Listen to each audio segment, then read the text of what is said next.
6-cı процедурный. Geçiresiz. 5-ci процедурный. Рахмат. 5-ci процедурный. Урматтуу коллегалар, мен дарегиме кече Мамытов сөз айткан экен, мен бир-эки сөз айтып коеюн дедим. Бул сот процесси 2 жылдан бери созулуп келатат. Аны Мамытов жакшы билет.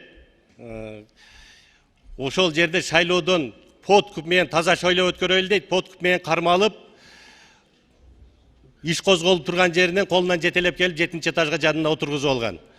Бүгүнкү күнү мына акыйкат бар экен, мыйзам талаасында өзүнүн депутаттыгын тапшырып отурат.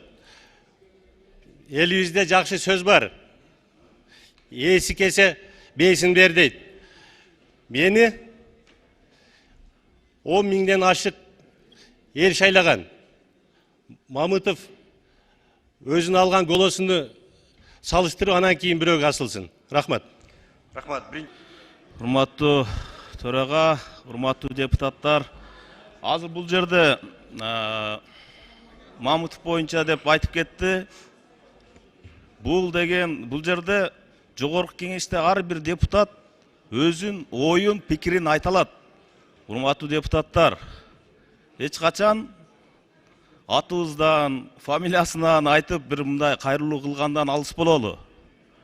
Бүгүнкү күнү туура эмес сот чыкканын 2 жылдан кийин ашкандан кийин туура эмес мандат алынганы баары толук көрүнүп турат. Ошон үчүн эми бүгүнкү ушул күн менен мына мандат алдым, чечилди дегенден алыс бололу. Биздин шайлоо кодексибизде толук жазылып турат. Шайлоо бүткөндөн кийин 1 айдан кийин 1 айдын ичинде толук каралат депчи. Андан кийин караганга мүмкүн эмес деп. Шайлоо жокко чыккандан кийин Көк Жар округунда шайлоо болуш керек эле. Бул эми акыйкат үчүн айтып коелу. Бул жерде мен урматтуу мен депутатыма, коллегама айтып аткан жокмун.